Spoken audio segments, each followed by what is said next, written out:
Ano na, kasan ka, Mak? Let's eat. Ang daming ulam. Kasan na lang si... Nalagay crab. Kapag natin nila. Hello mga kaibigan, welcome dito sa bahay nila Ate Arlene sa Bayugan mga kaibigan. Yan, nag-ano lang kami doon, nagkamukmuk lang tayo dito sa kwarto mga kaibigan. Alam nyo naman kapag dito lang tayo sa loob ng bahay, and then hala, napakaulan na mga kaibigan. Tapos yung mga sinampay ko, ito kami mga kaibigan, mura talaga yung mga okay kaya sabi ko na maliit lang yung dadalhin natin pag in case na maubusan tayo ng damit like this mga kaibigan, maulan. So pero okay lang ay pinatuyo ko naman mga kaibigan, ayan na. Tapos sila dulog Junjun ngayon mga kaibigan, yung kabisihan nila is nanguha po sila ng kahoy kasi maulan-ulan na, kaya dapat marami ng stock na kahoy sila Ate Arlene, kasi kahit mayroong gas na si Ate Arlene, gas stove, pero nag-ano talaga yan siya, nanguha talaga yan ng kahoy na panggatong. Makikita nyo dito mga kaibigan, maulan yung sandi dito natin ngayon. Ayan yung kahoy na nakuha nila. Ang lalaki mga kaibigan. Oh, ayan. Oh, putol-putulin na lang yan mga kaibigan na. Marami na silang stock dito. Oh. Ayan. Marami ng panggatong. Pero naulanan talaga mga kaibigan. Kaya, grabe.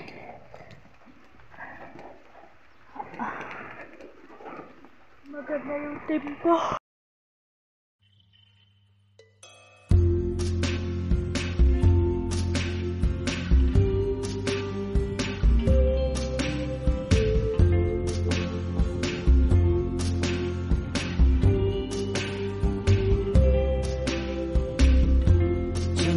Tonight, I opened up my eyes.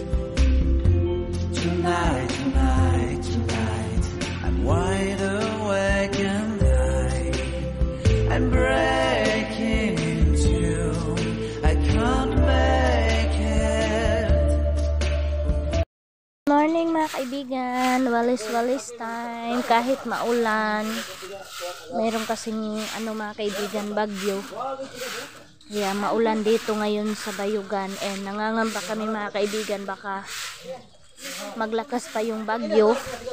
Nandito kami sa Bayugan, kaya natatakot kami mga kaibigan kasi yung kalabaw namin, tapos medyo matagal pa kami mag-stay dito kasi isang 10 days kami dito mga kaibigan na mag-stay dito sa Bayugan.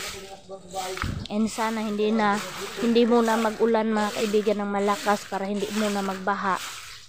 Pero naka-ready na po yung kulungan ng kalabaw mga kaibigan, kaya okay lang. Kahit paulan mga kaibigan, walisan natin para hindi siya hindi haharang yung mga damo sa tubig, para malakas mag-agos mga kaibigan. Ayan oh, ito sa labas nila Ate Arlene. Yan, grabe yung mga sinampay ko mga kaibigan, hindi natuyo. Ayan na yung kahoy na kinuha nila Dudong Junjun and Dudong Tutot, Janjan. Tulong-tulong sila mga kaibigan na mag-imbak ng kahoy para pag sikat ulit yung araw mga kaibigan, marami ng kahoy si Ate Arlene. Yeah. Merong tumulong kay Dudong Tutot, at least merong maitulong si Dudong Junjun dito sa kanila ngayon, kahit yan lang mga kaibigan. Ayan, walis time sa baha kasi mga kaibigan yan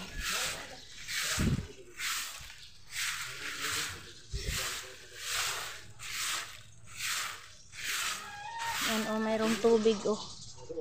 Dapat na lagyan nila Dudong Tutot ng drain, kaso hindi nalagyan mga kaibigan, nag-stack up yung water. Wawalisin ko na lang yan mga kaibigan para makuha yung tubig. Oh,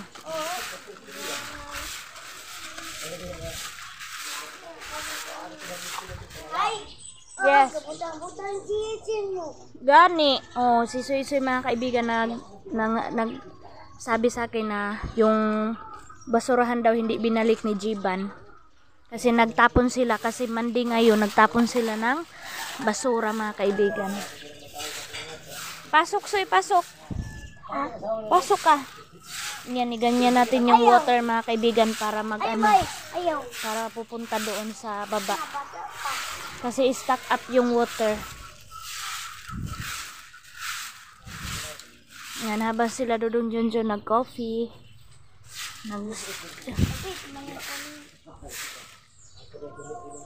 Mga kaibigan yung water, oy, nag-stock up man ni, oy. Nag-stop ba niya mo ng kunin? Ayan. Walisin na lang natin to. Para mapunta dyan sa baba. Yung tubig. Okay. Ang swimming pool si Uniga, ano? Yes, ito yung basurahan na sabi ni Soy Soy. Di hugasan, hindi, oh. Hugaw kaayo. Baho. Grabe ang ulan. Mga sleeper namin basa. Kailangan natin walisan dito mga kaibigan.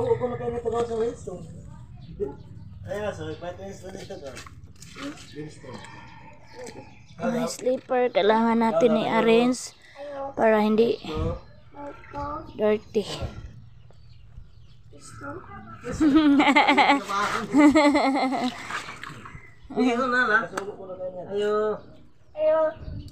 Ayan. Sabi Soy, kay magwalis ko Soy.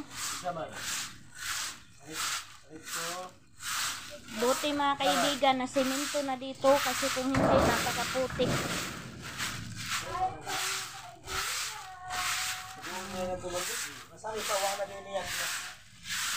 Hawa Soy, dirty Soy. Sabi. Dali dayon kay para mo man si Mami. Yan si Soy Soy mga kaibigan nagharang. Ikaw daw ayo. Balik ko. Yan, wala talagang halaman si Ate Arlene mga kaibigan. Ito talaga nataniman si Ate Arlene.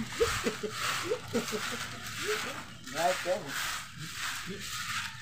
Balik. Tuhayat daw. Kalitok ramanggod ni siya pero kay paspason niya. Balik. Yan mga kaibigan, madalala na ito ng tubig yung mga maliliit na mga damo. Kaya winalisan ko lang dito sa gilid. Ayan yung CR.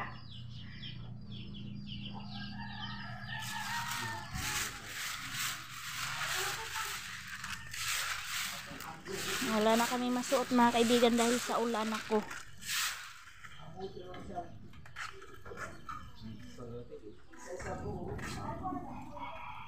Yung water mga kaibigan, oh. Kailangan kong linisin. Kailangan natin ibaba yung water sa kanal. Basa na yung kahoy nila Ate Arlene mga kaibigan.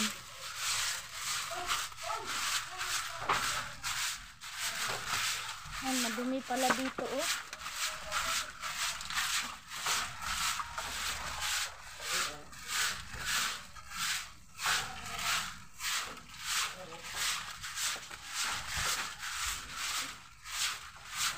Ako. Grabe.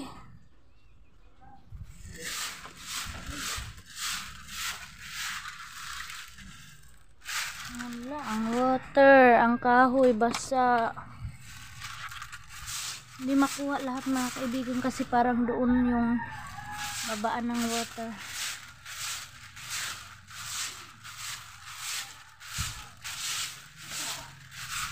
Ayan, yung window nila Ate Arlene mga kaibigan.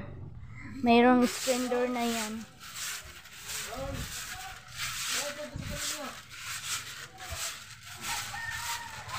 Ang lalaki ng mga mga kaibigan kahoy.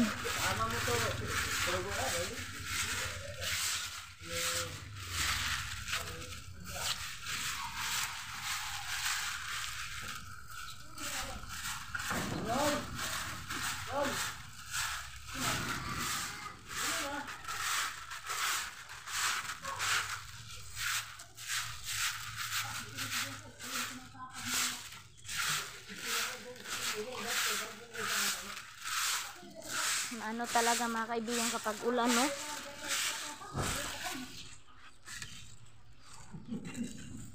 So, ayan na. Malinis na mga kaibigan dito.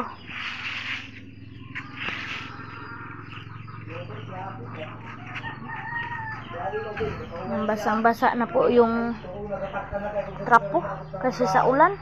Sabi maruin. Pagkataw-taw.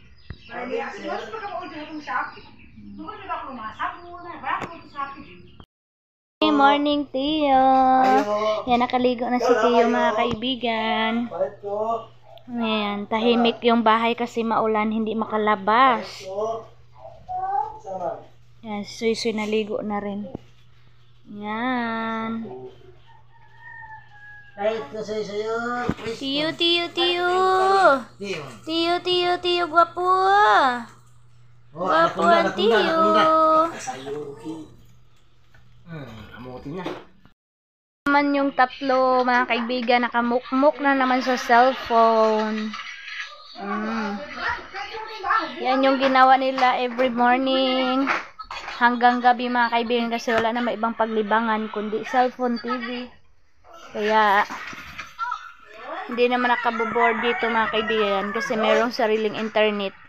And si Dudong Junjun kasi wala siyang phone. Ano na lang sa kanya yung TV. Balik ka. Kubanta. Dyan.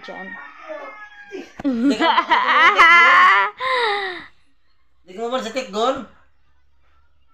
Tara ta.